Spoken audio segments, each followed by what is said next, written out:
Greetings and welcome back. Becoming Undone is a podcast for those who dare bravely, risk mightily, and grow relentlessly. Join me, Toby Brooks, as I invite a new guest each week so that we can examine how high achievers transform from falling apart to falling into place. This week we have a guest who has a new book coming out, certainly has several to his credit already. Nick Hutchison, great to have you. Welcome to the show. Yeah, Toby, I'm excited to be here. I appreciate the invitation and excited to see what you want to talk about today.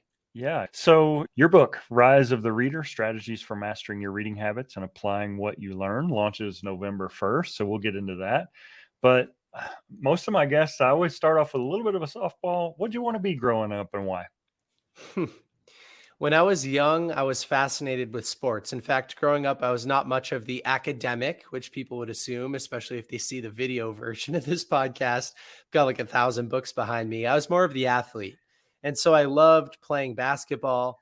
And then in high school, I was a football player and a wrestler. So when I was growing up, I think the NFL was probably my number one dream. Awesome. So those dreams come from somewhere. So start at the beginning of your story, wherever that was, and we'll move forward from there. Yeah, well, I grew up in Boston, Massachusetts. My dad was always a big sports fan, and I'm the oldest of four boys, but all of us are within a 5-year time span, right? So competitive, very competitive in every area of my life, especially sports. And I think that's where the dream originally came from. In fact, even during middle school, Mike Vrabel, former Patriot linebacker, he was neighbors with my parents. And so we would go to church with them on Sundays and during the off season, but during the season, I'd watch him on TV on Sundays. So it's just like being around this sports energy all the time, being the oldest of four boys, playing a lot of sports. I think that's probably where the love came from. And I still have that love today. I'm a competitive person and I love watching NFL football. Still one of my passions. Sure. You don't go from aspiring pro athlete to successful published author without several steps in between. From high school on, talk me through that transition and how this desire to both be an author and to help others really took root.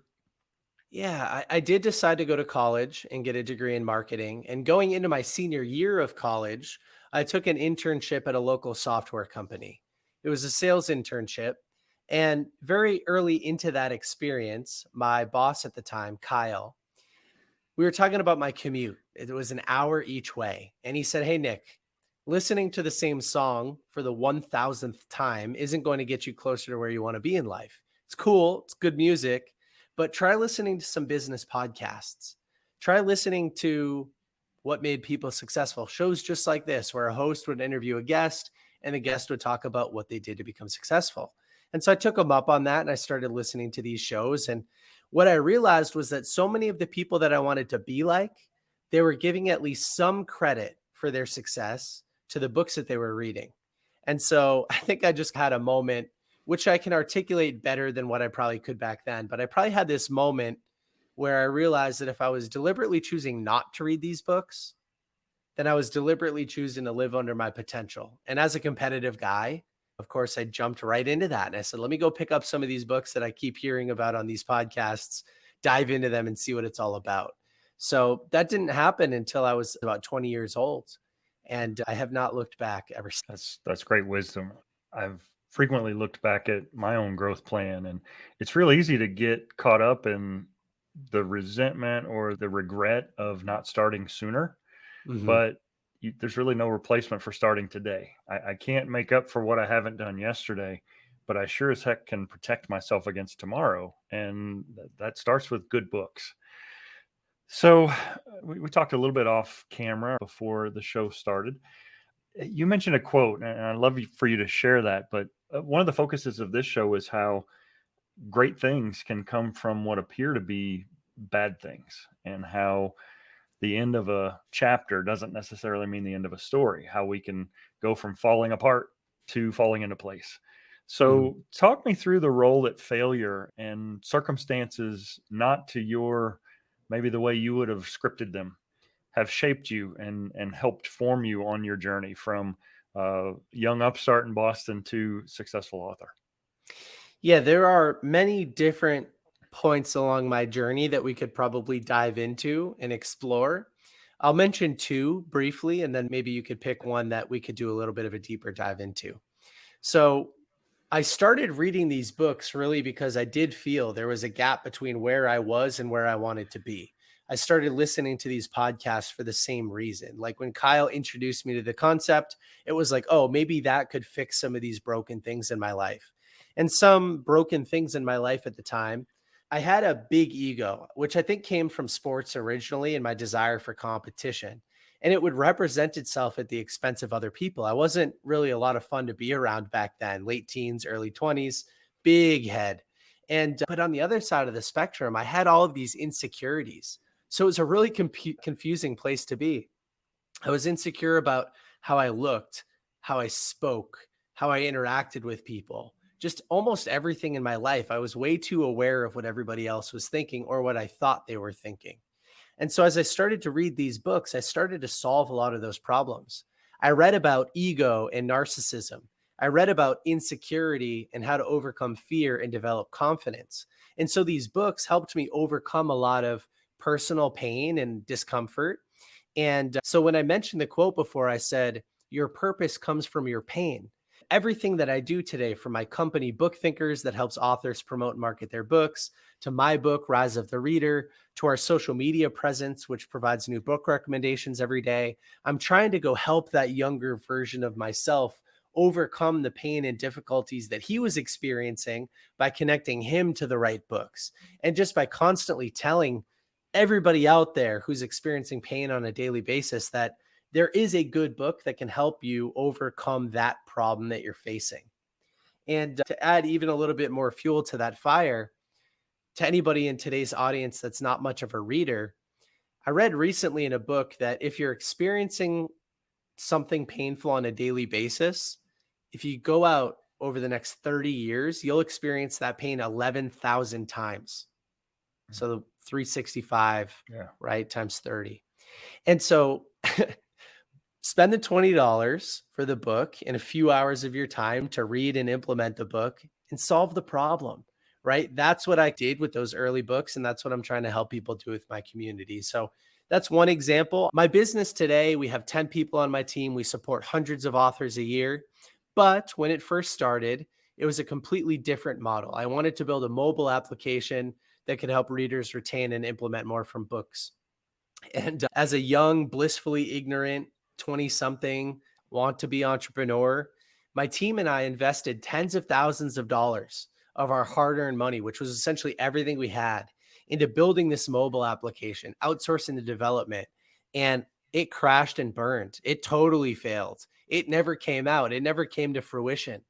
But through that experience, which was very painful, by the way, and took place over the course of 6 to 12 months, that experience has paid dividends. And I wouldn't have what I have today if I didn't go through that experience and learn that failure leads to opportunity and lessons and progress and all of those kind of things. Absolutely. I think those are lessons we wouldn't have chosen, but lessons that stick for sure. And we'll dig in a little bit deeper and talk about reading and learning in a bit. But certainly when we can honestly, triggering the pain centers in our brain sears memory.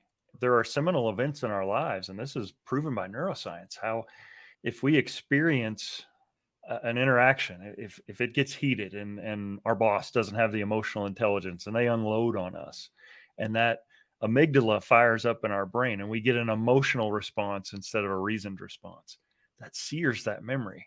And what I've taken from that learning is that just because it's uncomfortable doesn't mean I need to run away. And sometimes it means I need to lean in harder, because some of my best learned lessons came through pain, like you said. So you're a young guy and you've got this book on mastering your reading habits, applying what you learned. Talk me through the genesis of this idea and where your lessons from this came along the way.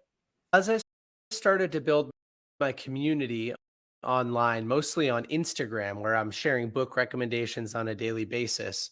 So as I'm building this community, people in my community are responding and they're DMing me, they're emailing me, they're asking to jump on a quick call.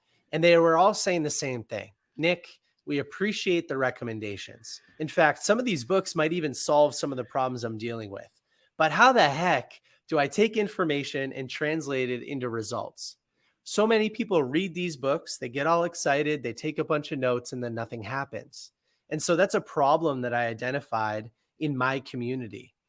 And every time I'd respond to these people, email, Zoom call, write them a DM or whatever, a voice note, I felt like I was underserving them because I knew there was more to the equation than what I was capable of articulating at the time. So I was presented with an opportunity from a self-publishing services company to write a book. And I said, this is the book I want to start with. There was some, what do you call it, imposter syndrome in the beginning. I'm in my late 20s. Am I old enough to write a book? Do I have enough experience to write a book? But I was reminded that if I had something today that I didn't have 10 years ago, right, I was one or two steps further on the journey, then I could go back and teach that younger version of myself something useful. And so that's what I decided to do with this book. At first, I had to sit back and actually observe my own behavior. What am I doing when I read these books to implement them and create tangible results and change in my life? So that's what I did. I spent some time just reflecting on my own behavior. And what I did was I came up with a framework around scheduling reading time into your calendar, setting an intention for each book that you read, effective note taking and reading strategies. And then once you have these potential actions, how do you get them into your life? How do you build habits and behavior change that fully encompasses everything that you've learned? And so I've learned all sorts of things, from online activity trackers to building accountability groups to repetition algorithms to reviewing information.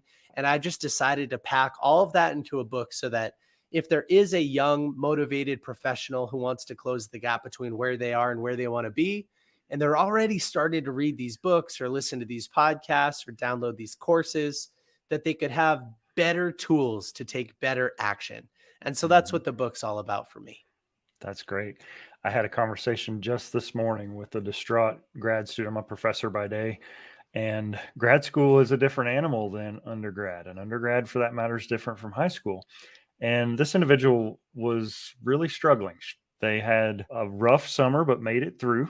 And now in the fall term, the load hasn't gotten lighter. The reading assignments have gotten greater.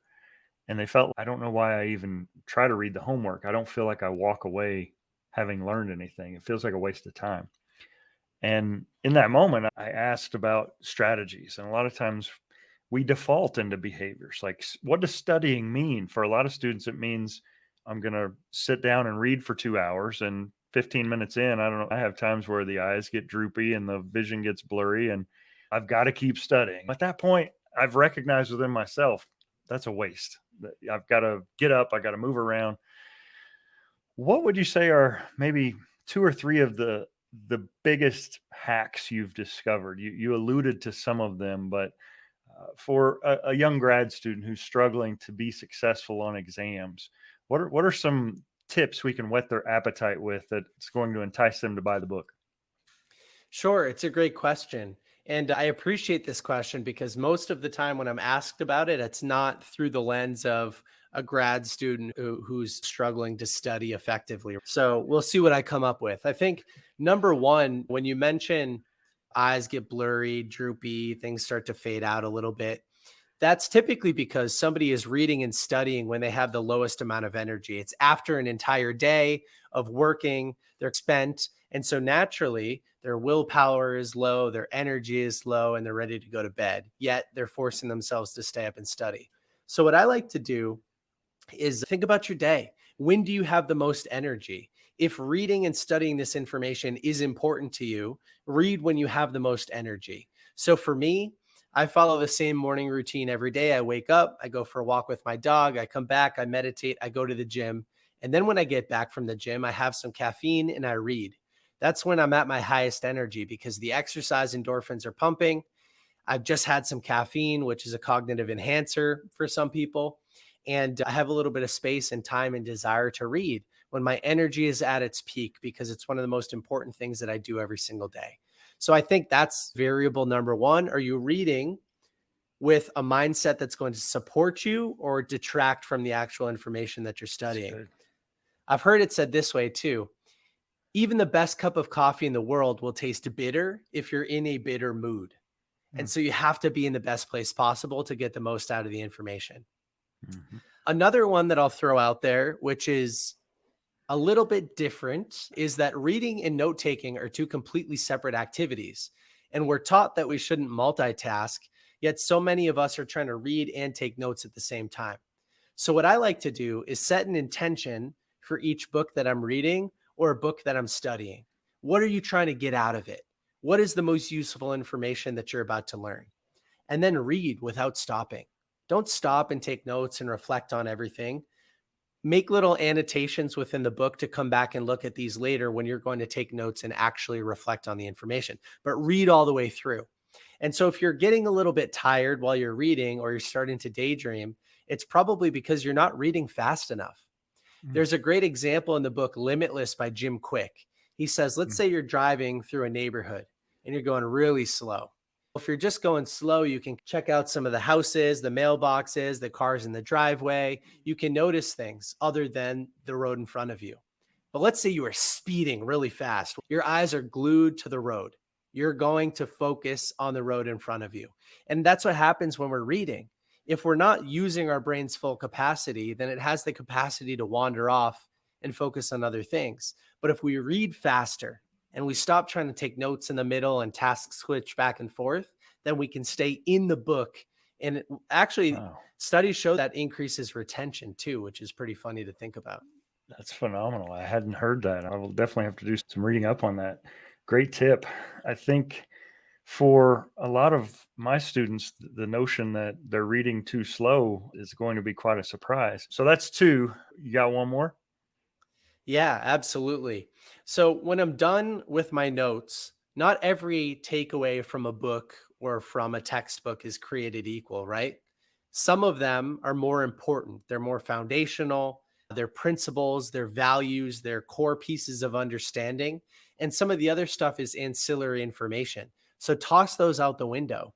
Don't try to study each piece of information that you read with the same level of excitement and emotion and enthusiasm. Like you said, when something is emotional, then our brain is programmed to remember it a little bit more efficiently. So just take the 20% of information that you've read that has the opportunity to lead to 80% of the understanding and double down on that. Mm, Toss out the rest. So that's what I do with these personal development books. But I think that could probably apply to some of these subjects that your students are studying as yeah, well. that's great. So, in the midst of COVID, so we have grad students who spent at minimum 3 of their 8 semesters or so of undergrad with open book tests, with shelter in place, learn from home, remote learning. And I have seen a marked difference in their attention spans. I've seen this dopamine addicted, just inability to focus and concentrate that I hate to blame everything on COVID-19, but I feel like it's a stark difference from pre to post. Anything in what you've written or what you've learned that you would think is even more salient or maybe different in a post COVID world than maybe before? I'll say this: reading anything, a textbook, a fictional book, a personal development book, but spending time reading a physical paper book will help you develop the skill and ability to perform deep work, to actually focus for extended periods of time. So, just like you're highlighting, when you're reading on a screen, there's a lot of opportunity for distraction and notifications popping up. And nowadays on social media, people only give a video a half a second before they decide whether or not it's worth watching. We have this instant gratification mindset that I think is terrible. Really, I think it's terrible. And one of the ways that I try to combat that is by putting my nose down, reading a physical paper book, and practicing the skill of attention, practicing the skill of deep work, fully immersing myself in something with no distractions. And so, do I think, is there anything related to my book post COVID-19? I think it's just the fact that reading improves your attention span and that monotasking, working on one thing at a time, is an undervalued skill set in today's Mm. society. Absolutely. You mentioned deep work. Huge fan of Cal Newport and his work. I did it was an accelerator program, a business development program with a guy who had invented what he called the Palm Box. It was based on the Pomodoro effect, where you physically locked your phone away to. There are apps, but we always know the workarounds, and One, so yeah. there's lots of ways that we can lie to ourselves and undo those things. So this was a physical lockbox where you just put your phone away, and it you had to destroy it to get your phone out. Yeah, I'll show you. I know I stopped off camera real quick, but because I just cleaned, but I have this kitchen timer and you can set the timer and then you press lock and you can't get anything out of it. And I also have the little Pomodoro for my 20-minute section. So Hmm. yeah, I love what you're talking about. Yeah. So going back to your initial foray into this business venture, and kind of the word of the year for 2020 was pivot. Everybody used the word pivot, and how you had to change plans and move with agility in a new direction. You didn't shut the thing down, you went in another direction. What did that experience teach you as a learner and maybe even as an entrepreneur? What was very interesting about 2020 is that a lot of people were furloughed or fired or studying at home and socially distanced from everybody else, shelter in place. And I think that caused like a pause, like an opportunity for reflection, where a lot of people realized maybe for the first time that they were unhappy in the place that they previously worked or that it didn't fuel their fire. And so our social media accounts where we were making book recommendations just went through the roof because I think a lot of people said, how the heck can I improve my life? And books, those are an opportunity to do it. And all sorts of different services popped up. All sorts of people started to write books now that they were at home and had a little bit more time to focus on that side project that they'd been working on. And it was an opportunity for us just to collect a ton of feedback, to understand, to see from our audience what they wanted, what they didn't like from the authors we were working with. We just had way more inquiries than ever. So it was an interesting time for my business because in the world of personal development and improving your life and study habits and things like that, there was no better time. So, yeah, we pivoted. We added new services. I added people to my team. We started growing all different types of digital media service revenue. And yeah, you know what? It was an ugly time for a lot of people. And I think from a business perspective, at least, we took advantage of it. And looking back, it was a good time in a strange way for the business. No, completely understand. So, a lot of textbook publishers have gone completely to digital versions. And you were mentioning the importance of a print copy and the kinesthetic process of highlighting that's not the same as a device. I can't get desk copies from certain publishers. They'll send me a code and I can log in and get the ebook, but they're moving away. So that's the direction we see the world moving in. What advice would you give to somebody who maybe they can't afford a physical copy textbook? Are there any strategies or tips that the e-learning space creates that the more traditional models don't? Yeah, there are definitely some benefits to reading in some type of e-device or in an e-format. For instance, being able to highlight, copy paste notes, being able to look things up in real time. And there's so many great tools that integrate with e-devices to help you organize your notes and take better advantage of them. One of my friends started a company called Ecotext, and they support a lot of these big textbook publishers, and they help colleges create communities around e-textbooks and things like that. Yeah, I think there definitely are opportunities to leverage those pieces of technology and get more out of them.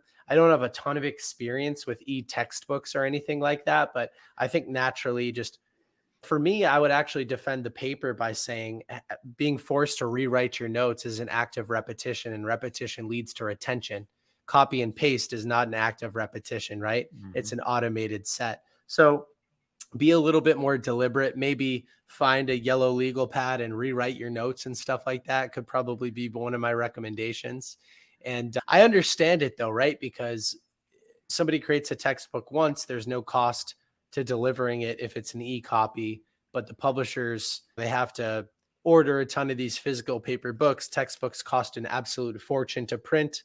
They're harmful to the environment in a way. And so that's probably why so many of them are going in that direction. Sure.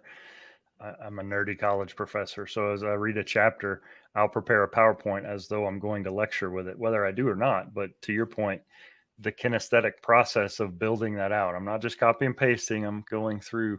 And I found that's been a powerful tool for a lot of students. Things like Quizlet cards or handwritten note cards might be another strategy that they could use. But I think the more passive it is, the probably the less effective it's probably going to be. Talk to me a little bit about how that process, whether it was that initial falling short or the business not really going the direction that you wanted it to, how would you say you're different as a result of going through seasons of your life that you wouldn't have chosen? I'm definitely more resilient. I think I'm actually more opportunistic, always looking for opportunities instead of obstacles, or opportunities in obstacles. And I'll also say this: one of my qualms with the US public education system, K through 12 at least, is that from my experience, we're taught to avoid failure. We're taught that failure is a bad thing. You'll be penalized with your grades and maybe how other people look at you if you don't perform well on these tests, on these presentations. And for me at the time, that actually discouraged me from reading. I had this athlete stereotype thing going on. Reading wasn't the coolest thing in the world. And now when I don't perform well, I'm also being told that I'm not as valuable. And so that kind of stunk. And I think it turned me away from a lot of reading. What happens in entrepreneurship when you fail in business and then you learn and grow from it is you realize that failure is actually the best teacher. And you should be encouraged to fail as fast and as often as possible, as long as you're willing to iterate and take constructive feedback. And one of the biggest changes is I went from like this fear of failure to seeking failure and opportunities for failure as fast as possible. And that's the world that I live in today.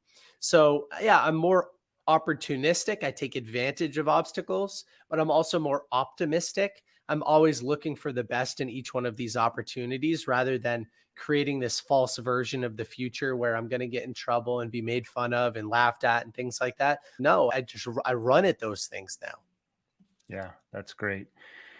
What advice would you give someone who is in that space where learning doesn't come easy for them and it feels other kids are good students? That whole concept of the fixed mindset where I'm not a good student.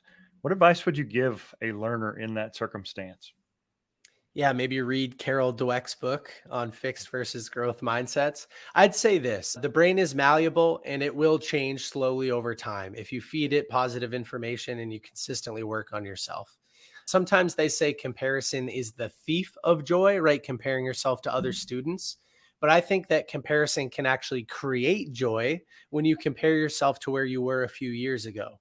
And Hmm. if you haven't made any progress in the last few years, slow incremental steps. I love a book called The Compound Effect by Darren Hardy. The author states that small, consistent steps in the right direction, like forward momentum, as they compound over a long period of time, they will lead to this exponential progression. And that's a beautiful thing, but it Hmm. happens very slowly at first. So start to work at yourself, right? How do you eat an elephant? One bite at a time. No Hmm. matter how many times you read Aesop's fable, The Tortoise and the Hare, the tortoise always wins. Slow and steady, not Yeah. anything crazy. There's a great example in that book, The Compound Effect, of a plane flying from Los Angeles to New York. And what they say is if the nose of the plane is shifted just 1%, as it compounds across that 3,000-mile flight, it will end up about 150 miles off course by the end of it from a 1% change. So, my advice to anybody who's down on themselves, their study ability, their ability to perform in the classroom compared to everybody else around them is start to look for these 1% opportunities to change and watch that completely transform your life. I don't think we should compare ourselves, but if we are, blow past everybody else that's outperforming us today, because Hmm. that's how it works. And that's how it's worked for me in so many different Yeah. areas of my life. 10 years of small, consistent effort. Yeah, I love it. Very consistent with the John Wooden philosophy, or even the Japanese concept of Kaizen, where small, steady, incremental improvement, just 1% better every day. And then that's when big things happen, as Wooden would say it. So, love the wisdom in that.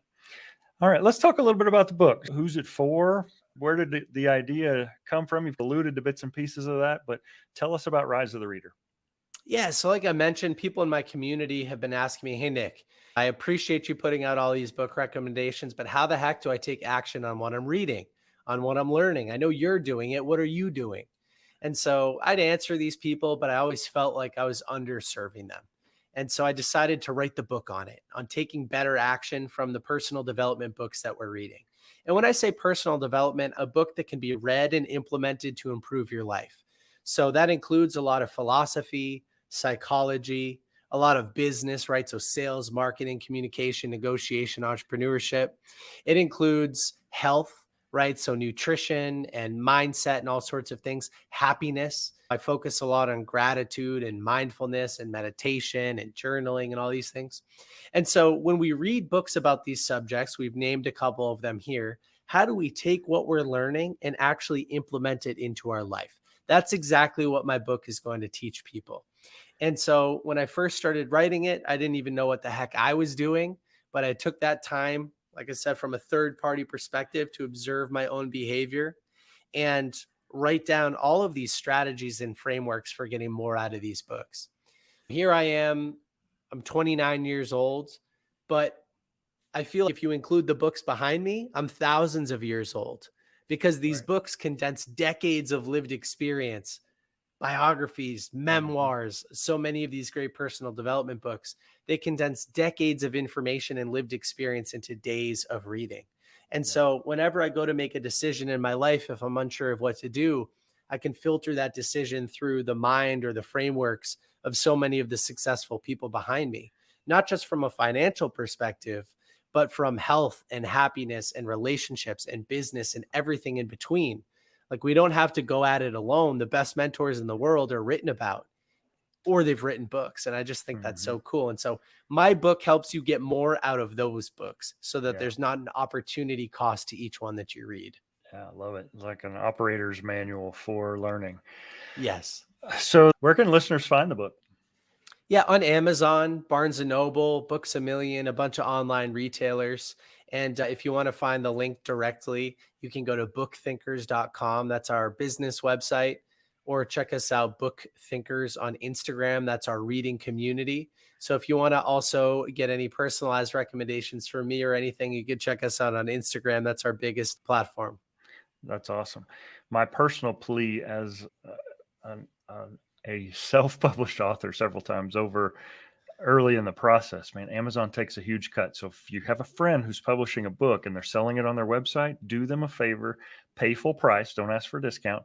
I will be buying your book at full price and hopefully on your website so that Amazon doesn't get their cut. If you want to support your friends who are doing big things and publishing books, that's the best way you can do it. That's my word of advice for the day. Yeah, no, I agree. When you can, I've seen some videos like this and I agree with them. If you want to support your friends in their business, pay full price for their services. Don't ask for a friends and family discount because that's actually hurting them in the long run. Mhm. Now, I did something a little bit different, which is although I'm self publishing, I'm only going through Amazon.